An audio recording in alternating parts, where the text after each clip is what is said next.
ઓમ શ્રી ગણેશાય નમઃ. અધ્યાય 6 શિવ પુરાણ સાંભળવાનો વિધિ. શૌનક ઉવાચ સત સુત સુત મહાપ્રાજ્ઞ વ્યાસાસ્ય નમોસ્તુતે ધન્યસ્ત્વં શિવવર્યોસી વર્ણમીયહમ મહદ્ગુણ. શૌનક બોલ્યા, હે સુત, હે મહાબુદ્ધિવાળશાળી સુત, હે વ્યાસના શિષ્ય, તમને નમસ્કાર હો. તમે ભક્તોમાં શ્રેષ્ઠ છો અને તમારા ગુણો પણ વર્ણવા યોગ્ય છે. તમે ધન્ય છો. તમે શિવ પુરાણ સાંભળવાનો વિધિ કહો, જેથી શ્રોતાઓ સંપૂર્ણ રીતે ફળ પામે. સુત બોલ્યા, હે શૌનક મુનિ, શિવ પુરાણ સાંભળવાથી સંપૂર્ણ ફળે તે માટે તેને સાંભળવાનો સમગ્ર વિધિ હું તમને કહીશ.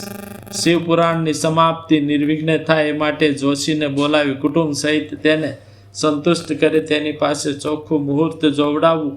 દેશ દેશમાં આવો શુભ સંદેશો કાળજીથી મોકલવો કે અહીં શિવની કથા થવાની છે, માટે જેમને કલ્યાણની ઈચ્છા હોય તેમણે પધારવું. હરિકથા અને શંકરના કીર્તન જેમનાથી દૂર રહેતા હોય એવા સ્ત્રી, રુદ્ર વગેરેને પણ બોધ થાય માટે તેમને પણ તેડાવા. દેશ દેશમાં જેઓ શિવનું કીર્તન કરવામાં તથા તેમની કથા સાંભળવામાં ઉત્સુક હોય એવા શિવ ભક્તોને આદરથી તે માટે તેડાવવા. અહીં સાધુઓનો સમાજ મળશે અને શિવપુરાણના પારાયણનો પરમ અદ્ભુત શ્રેષ્ઠ ઉત્સવ થશે. માટે શિવપુરાણ નામના રસનું આદરથી પાન કરવા આપ પ્રેમ પરાયણ થઈ કૃપા કરી જલ્દી પધારજો. જો આપને સમય ન હોય તો એક દિવસ પણ પ્રેમથી પધારજો. ગમે તેમ કરી અવશ્ય પધારવું, કેમ કે આવા ઉત્સાહમાં ક્ષણવાર પણ બેસવું દુર્લભ હોય છે. એમ વિનયપૂર્વક તેમને નિમંત્રણ આપવું અને આવેલાઓનો બરાબર આદર સત્કાર કરો. પછી શિવ મંદિરમાં, તીર્થમાં, વનમાં કે પોતાને ઘેર શિવપુરાણ સાંભળવા માટે ઉત્તમ સ્થળ કરવું. ત્યાંની જમીન શુદ્ધ કરી લીંપવું, ધાતુથી સુશોભિત કરવી અને ત્યાં મોટા ઉત્સાહપૂર્વક દિવ્ય અદ્ભુત રચના કરવી.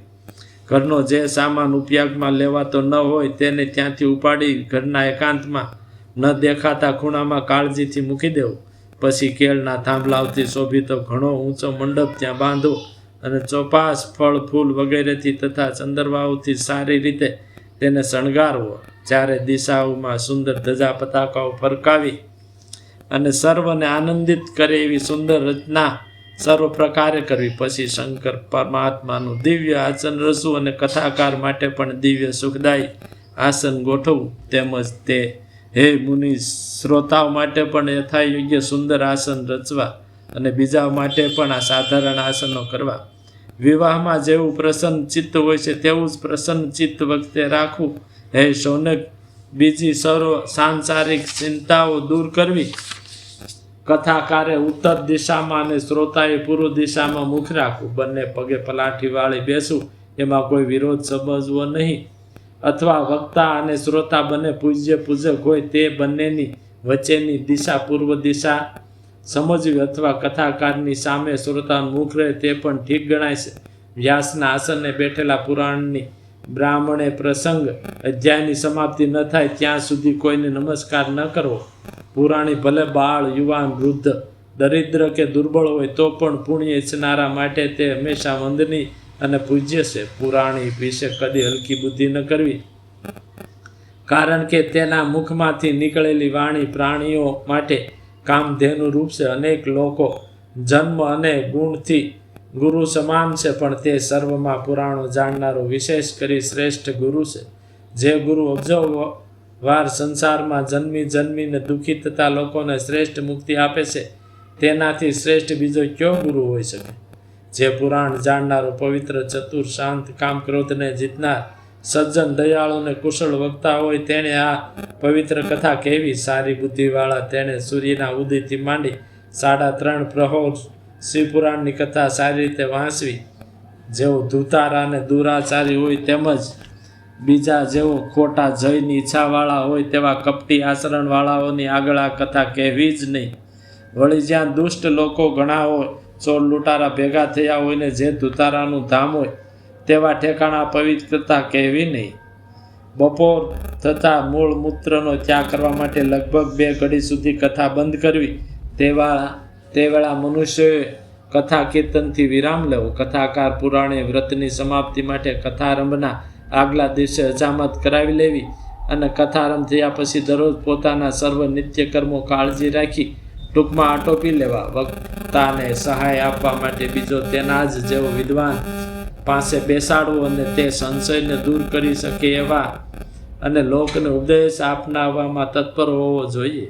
કથામાં વિઘ્નો નાશ કરનાર માટે ગણપતિનું પૂજન તેમજ કથાના અધિપતિ શિવજીનું તથા ગ્રંથનું પણ ભક્તિથી ખાસ પૂજન કરવું.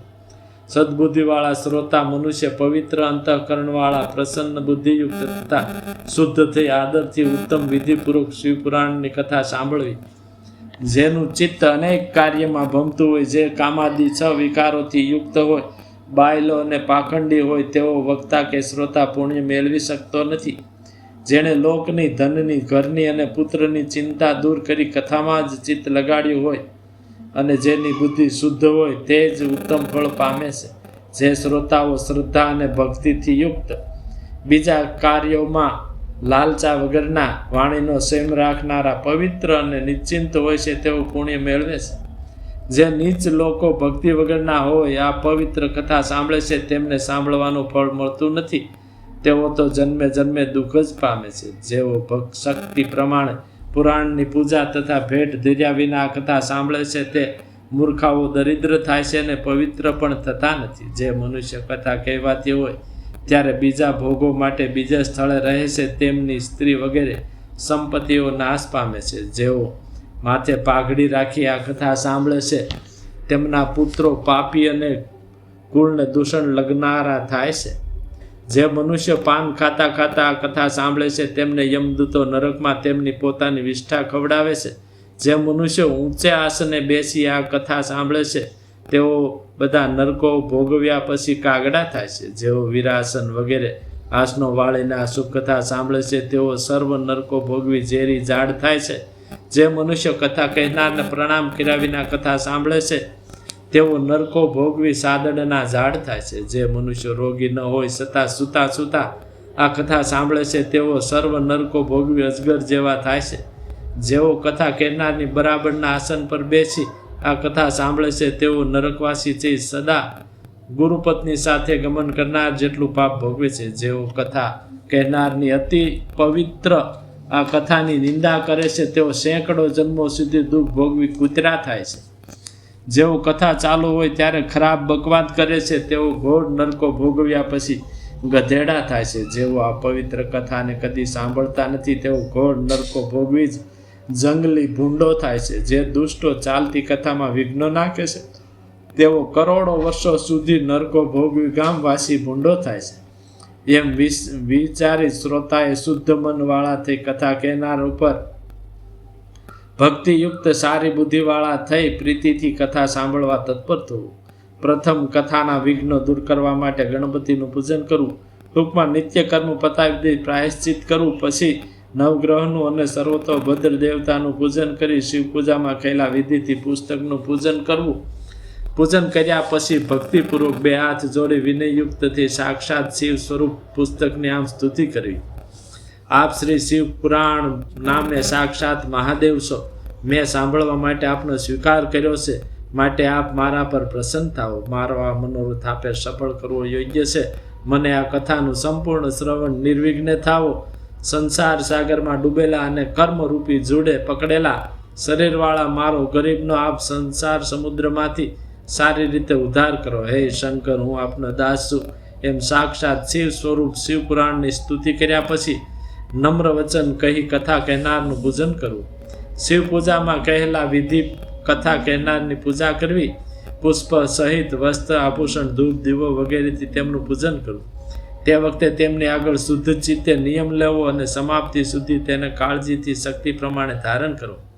પછી કથાકારને પ્રાર્થના કરવી કે હે વ્યાસ સ્વરૂપ, હે જ્ઞાનીઓમાં અગ્રેસર, હે શિવ શાસ્ત્રમાં કુશળ, આપ આ કથારૂપ પ્રકાશથી મારા અજ્ઞાનનો નાશ કરો. પછી 5 બ્રાહ્મણોનું અથવા 1 બ્રાહ્મણનું ભક્તિથી વરણ કરવું અને તેમની પાસે શિવ પંચાક્ષર ઓમ નમઃ શિવાય મંત્રનો સદા જપ કરાવવો. એમ હે મુનિ, સાંભળનાર ભક્તો માટે ભક્તિથી કથા શ્રવણનો ઉત્તમ વિધિ મેં તમને કહ્યો.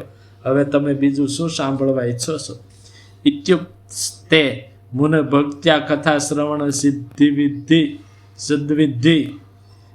श्रोतॄणां चैव भक्तानां किमन्यश्रोतुम् इच्छसि इति श्री स्कंदपुराणમાં શિવ મહાપુરાણ માહાત્મ્યમાં શ્રવણ વિધિનું વર્ણન નામનો 6ઠો અધ્યાય સમાપ્ત. બોલો મા મહેશ્વરાય નમઃ.